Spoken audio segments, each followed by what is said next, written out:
Tonight, the Man of Tomorrow is back. Marvel celebrates Kirby, and remember Kenneth Cawley, Jim Shooter, Julian McMahon, and composer Mark Snow. All that and more in this edition of Multiverse Tonight. Welcome to Multiverse Tonight, your source for geek news. We dissect films, games, comics, and much more, bringing you insightful commentary on pop culture. This is Multiverse Tonight. Now, here's your host, Thomas Townley. Hello and welcome to episode 244 of Multiverse Tonight. I'm, of course, your host, Thomas Townley. And Superman has done really well this weekend. DC Films with Warner Brothers is over the moon. They've brought in, more, in the range they want to get to. So let's go on and talk about DC Comics news.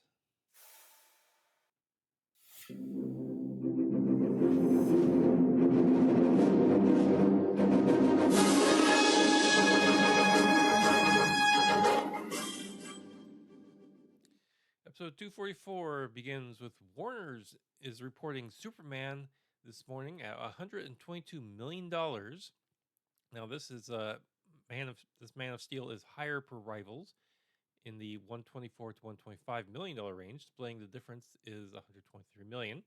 Saturday, per Warner Brothers, it made about $37.7 million for the James Gunn directed movie.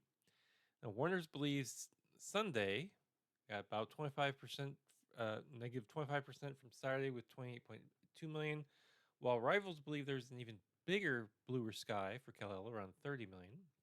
Now, Warner Brothers execs have every reason to be doing a crypto doggy dance this morning, as the studio's second $100 million plus opening this year after a Minecraft movie.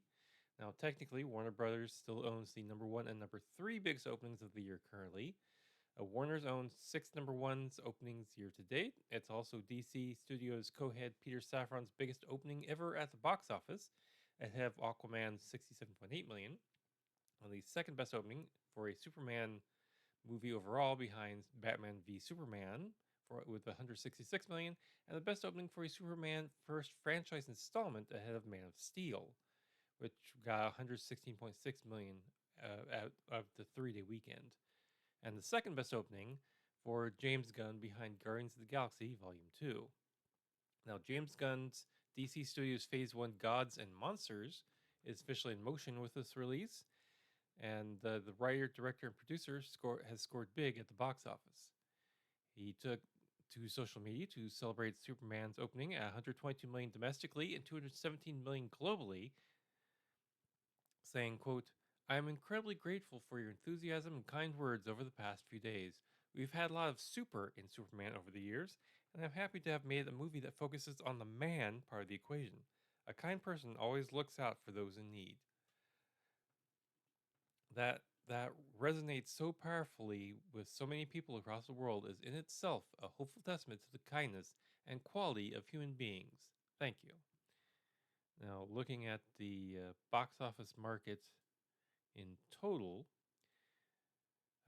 Superman came in at $122 million. Jurassic World Rebirth came in at $40 million. F1 the movie at $13 million. How to Train Your Dragon at $7.8 million.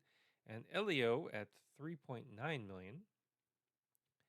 And the year to date, Superman comes in so far at number 12 on the list for 2025.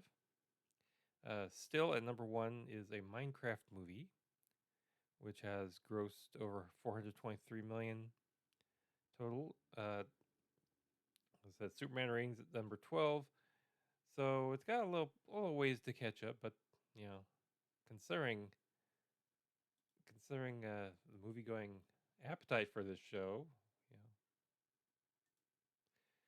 we might be in good shots. Anyway, let's go on to the Marvel news.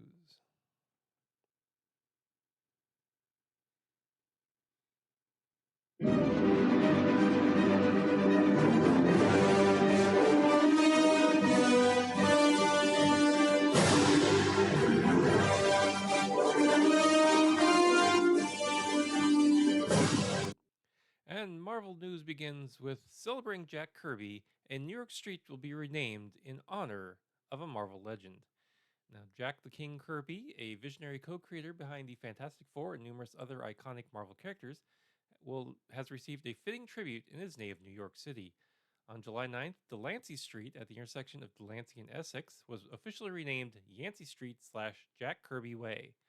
This commemoration honors Kirby's profound influence on the Marvel Universe, which much of which is inspired by his own real life in the Lower East Side. Now, Kirby was born Jacob Kurtzberg on August 28, 1917, just a block away on Essex Street, infused his comics with elements of his upbringing.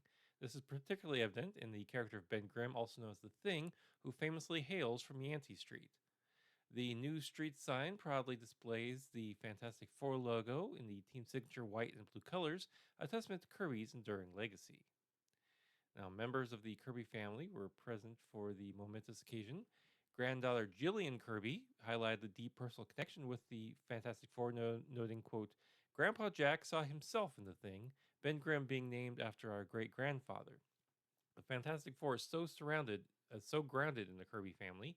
Sue Storm was also named after our Aunt Sue. Jillian also spoke about the positive impact of the Boys Brotherhood Republic, now the Boys and Girls Republic, on Jack Kirby, an organization that not only provided a safe haven, but also fostered his early editorial and artistic talents. Another granddaughter, Tracy Kirby, expressed the honor would have meant a great deal to Jack, saying, quote, "This would be a great honor for Jack. He was a New Yorker to the end," unquote. Now, a New York Marvel spokesperson emphasized the significance of the event to comicbook.com, saying, quote, "The Fantastic Four are at the heart and soul of Marvel, so this commemoration is a truly special moment for us to honor what Jack accomplished here in the city, a meaningful reminder of Jack's background here in New York. His unparalleled creative vision and the groundbreaking role the street and city plays in Marvel and our history." And of course, Fantastic Four opens just in a couple of weeks. So, with that, let's go on to the geek news.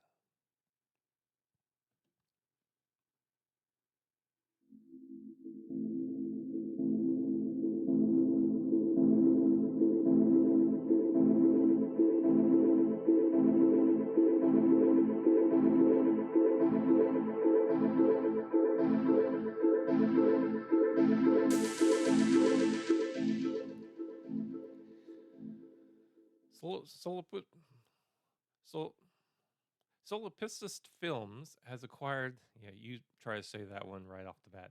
Solipsist Films has acquired the film rights to Top Secret Service, an upcoming action comic book written by Zach Keller and illustrated by Giovanni La Pietra.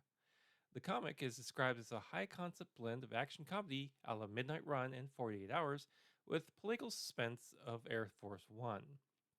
The film aims to cast two young actors alongside an older actor portraying the President of the United States.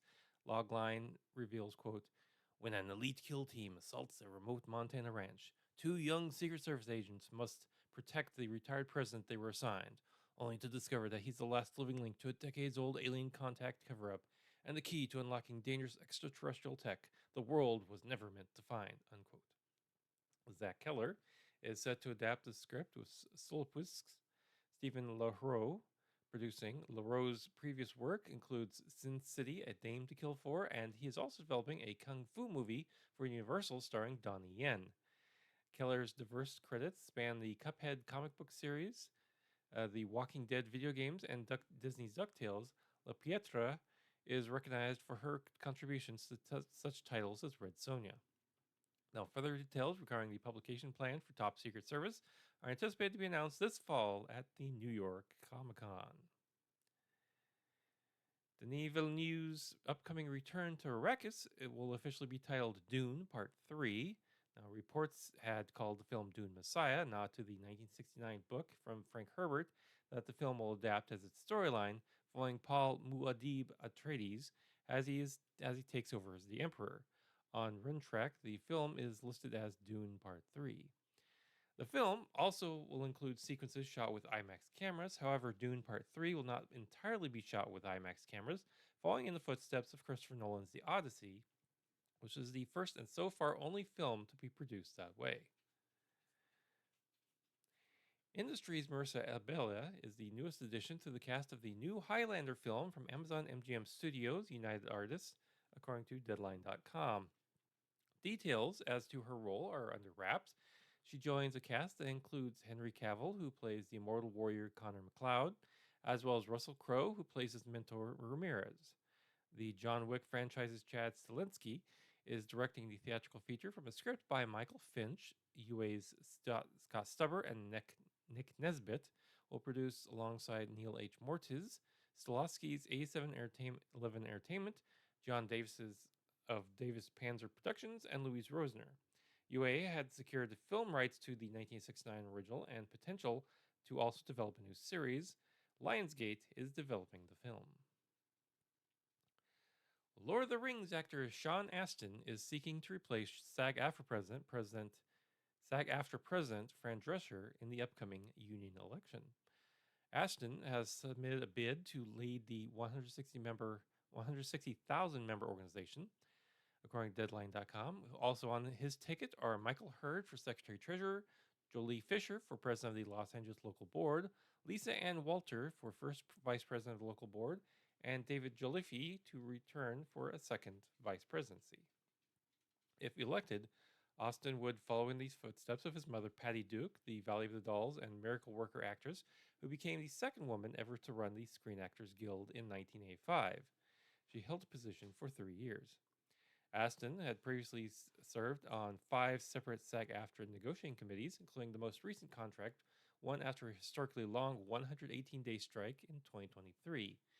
He is also a member of SAG-AFTRA National and the LA local boards and national convention delegate. Now, so far, the full picture of the race is unclear. Current SAG-AFTRA President Drescher could not be reached for comment as to where she plans to seek another term. Whether Drescher or someone else, the president leading the guild next year will have a Herculean task ahead of them as SAG-AFTRA returns to the negotiating table with the Alliance of Motion Picture and Television Producers, which collectively bargains on behalf of the major Hollywood studios. Now, this will be the first contract negotiation cycle after the 2023 strike regarding an industry that has been changed and hit hard by a global production contraction that has resulted in far less work. There are still some concerns that the union is seeking to address, primarily regarding technological advances in artificial intelligence over the past 3 years. SAG-AFTRA political hopefuls have until 5 p.m. Friday to submit their nominating petitions. A full list of candidates is expected next week. Election ballots would go out and be collected from August 13th to September 12th. 20th Century and Sean Levy's 21 Laps are revisiting Night at the Museum. The original franchise starred Ben Stiller as the overnight security guard at the Natural History Museum, where thanks to an ancient Egyptian curse, the exhibits come alive at night. Rami Malek, Robin Williams, and Owen Wilson were among the actors who played reanimated exhibits.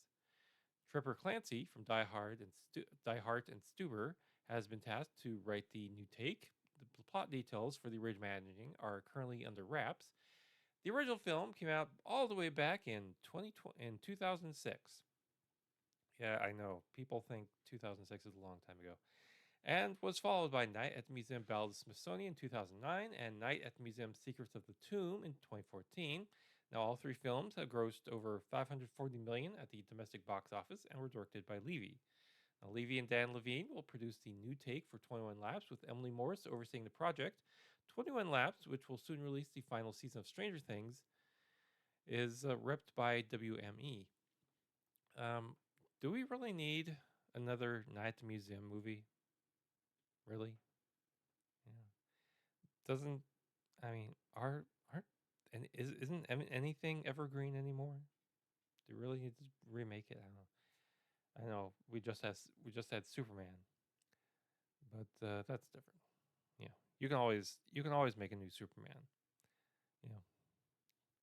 Anyway, let's go on with some passings, shall we?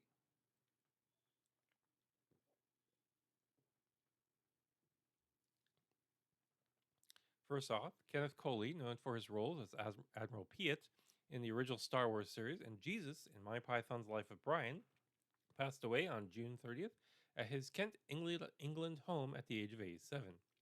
His death was caused by pneumonia, which developed after he contracted COVID following an initial hospitalization for an injured arm from a fall. His agent, Julian Owen, announced Cawley's death in a statement first reported by the BBC. Owen described Cawley as, quote, one of the finest character actors with a career spanning 60 years. Now, Cawley's extensive career encompassed stage, film, and television, where he portrayed a wide range of characters. These include evil and eccentric characters in Ken Russell films, the Duke of Vienna in Shakespeare's Measure for the BBC, and Estragon in the 2014 stage production of Beckett's Waiting for Godot at the Cockpit Theatre in London, a role his agent noted as his favorite. He reprised his role as Admiral Piet in the 2012 animated film Lego Star Wars The Empire Strikes Out. His other notable credits include Clint Eastwood's Firefox, aka Kursamaka's I Hired a Contract Killer, and Ken Russell's The Rainbow. Again, Kenneth Cawley was 87 years old. Jim Shooter, the controversial former editor-in-chief of Marvel Comics, who conceived and wrote 1984's Marvel Superheroes Secret Wars, the first company-wide crossover in the history of comics, has died. He was 73.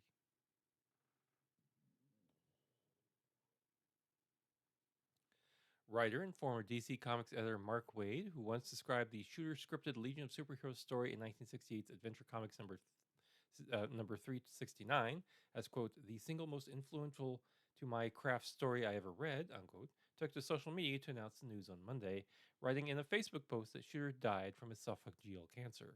Quote, I've just received word that Jim Shooter passed away of esophageal cancer, which he's been battling for some time. I realize that for many, he's been a controversial figure in the past, game knows game, mostly with regards to his managerial style, but my experiences with him lay outside that realm and began with my lifelong love for his writing, beginning with the first time I ever picked up a copy of Adventure Comics in 1967, unquote. Born September 27, 1951, in Pittsburgh, Pennsylvania, Shooter cut his teeth writing for DC at the ripe old age of 14 years old. Shooter first wrote and penciled 1966's Adventure Comics number 346, featuring Superboy and the future Legion of Superheroes, after being commissioned to write Supergirl and Superman stories. During his years at DC, Shooter created Superman villain Parasite in 1966 Action Comics number 340, and went on to create such legionnaires as Princess Projecta, Pharaoh Lad, Karate Kid, and the 30th century supervillains, the Fatal Five. Quote, for those who don't know, Jim broke into comics at the age of 14. Let me say that again, 14. I don't know about you, but when I was 14, I could barely put sentences together on paper, Waid wrote. Quote, during a hospital stay, he'd been given some Marvel and DC comics and could clearly see how much more exciting the Marvel comics were, and wouldn't understand why DC's books couldn't have the same vitality. Having no idea why how comic scripts were done, he literally wrote and drew a Legion of Superheroes story on notebook paper and sent it to editor Mort Weisinger, who put him to work immediately, having no idea how young he was until later, unquote.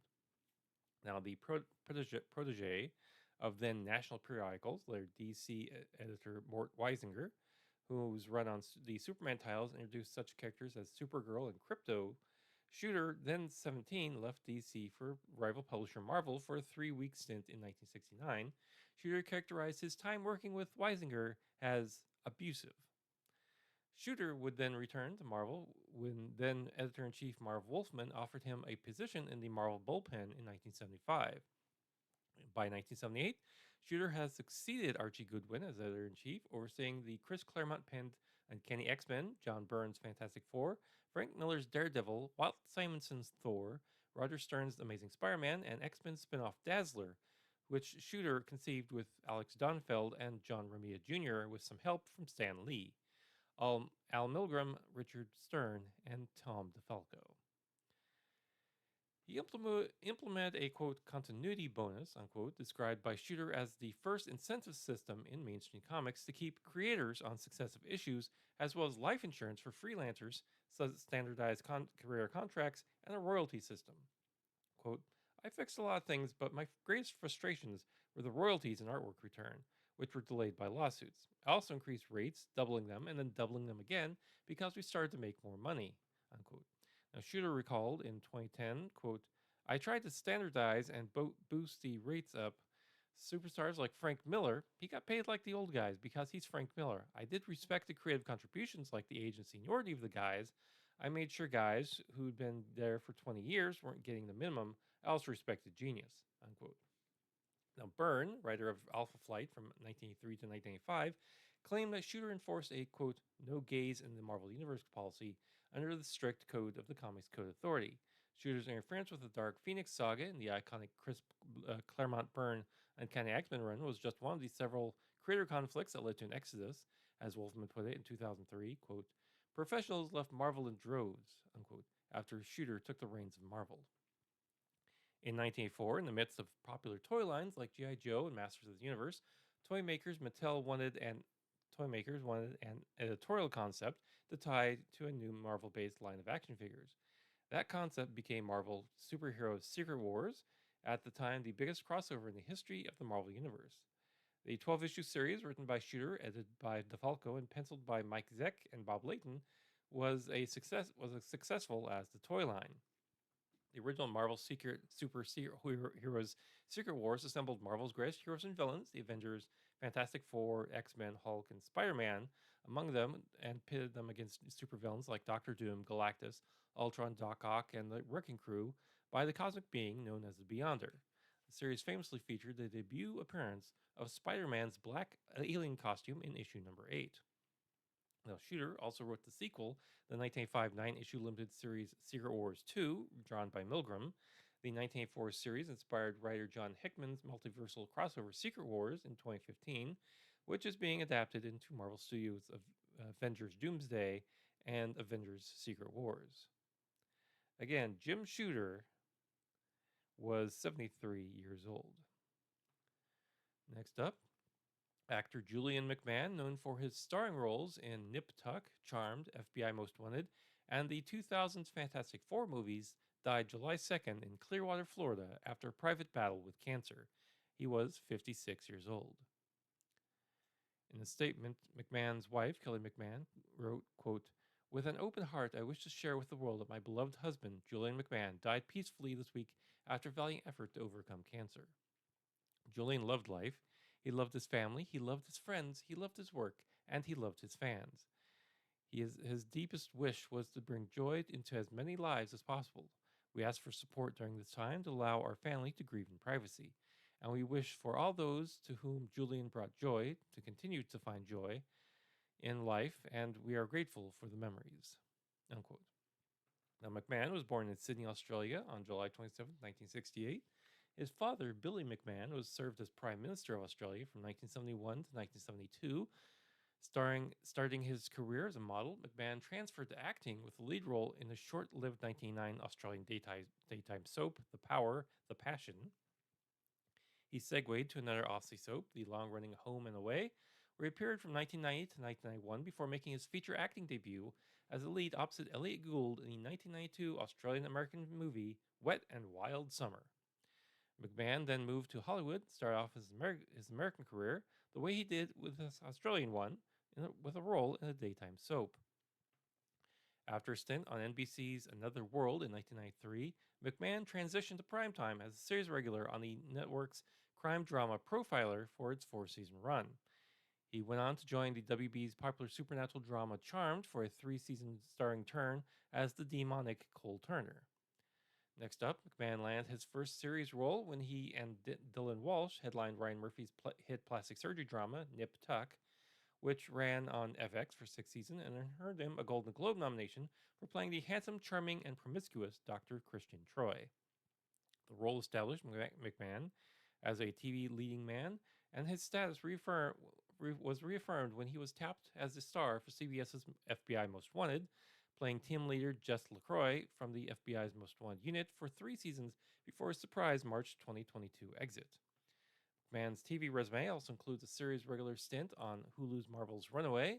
In features, he is best known for his starring role as Doctor Doom in Tim Story's 2 Fantastic Four movies, the 2005 Fantastic Four and 2007 sequel Fantastic Four Rise of the Silver Surfer. Now, McMahon's other film credits include Premonition, Red, Paranoia, You're Not You, Swinging Safari, and most recently, the 2024 The Surfer and the Supremes at Earl's All You Can Eat. His final movie was on His final role was on Netflix's murder mystery series The Residents. In a full circle moment, McMahon was tapped into his roots for the part, playing the Australian Prime Minister. Again, actor Julian McMahon, dead at the age of 56. And finally tonight, veteran television composer Mark Snow, best known for his work on the iconic X-Files theme that hit the top of the charts in the UK, as well as penning the music for series such as Smallville, Ghost Whisperer, Blue Bloods, and dozens of others, died Friday at his home in Connecticut at the age of 78. Emmy-winning musician, composer, and friend Sean Kellery posted the news and a tribute on Facebook. Mark Snow, and one of the most wonderful and talented people I've ever known, has passed away. 33 years ago, he was mentoring me as an artist. Who knew that I was also at the beginning of a deep friendship that would only grow and evolve over 3 decades, along with our graying hair and tighter deadlines? His humor, his spirit, his talent. Good God, his immense talent. The world has lost a genuine and beautiful soul. Whenever I was working on a theme, I would send it to him for feedback, and he would diagnose it instantly with a knowing swipe of his hand indicating that I discarded all the superfluous drivel I was putting out there, because he knew how to get to the heart and truth of things. That wisdom continues to inform me both inside and outside the music studio. I am so grateful to him for his sage counsel and his laugh out loud biting wit. My career got started by an act of generosity on his part 33 years ago, period, full stop. I love you, my friend. There will never be another like you. I send love to Glynis and all his children and grandchildren during this time. In addition to the X-Files theme, Show wrote the music for Millennium, another Chris Carter created project, and worked on both shows for over 12 seasons. You can listen. We all know the X-Files theme. Dun, dun, dun, dun, dun, dun. Dun, dun, dun, dun, dun, dun. Dun, dun, dun, dun, dun, dun. That's a great theme. Over the course of his long career, Snow also composed music and other scores for dozens of hit shows, including Heart to Heart, The Love Boat, Vegas, Starsky and Hutch, Cagney and Lacey, T.J. Hooker, Matt Houston, and Pee-wee's Playhouse. His first credit came in 1976 for the buzzy TV movie The Boy in the Plastic Bubble, starring John Travolta. Now on the big screen, he worked on the X-Files movie in 1998, Ernest Saves Christmas, Crazy in Alabama, and The New Mutants. So again, veteran television composer Mark Snow, who penned the X-Files theme, dead at the age of 78. Now that brings us to the end of our show for today.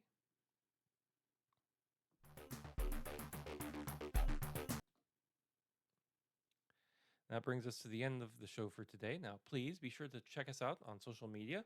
We're on Blue Sky and Twitter at Multiverse Tom, Threads, Facebook, and Instagram as well at Multiverse Tonight. If you've gotten some value out of the show and would like to pay it back, head on over to Multiverse Tonight, where you'll find our Patreon and Ko-fi links, check our show notes, visit our TeePublic store, and so much more. Now, if this is your first time listening, thank you very much. Thank you, and please go hit that subscribe button and share us with others. Now, thanks to Hot Dope for the intro music and Lobo Loco for the outro theme music. Thanks for watching this edition of Multiverse Tonight. We'll be back in 2 weeks with more sci-fi and comic book news goodness. Now, please exit the universe in an orderly fashion. Good night. Multiverse Tonight is a production of Half Baked Genre Productions. Copyright 2025. All rights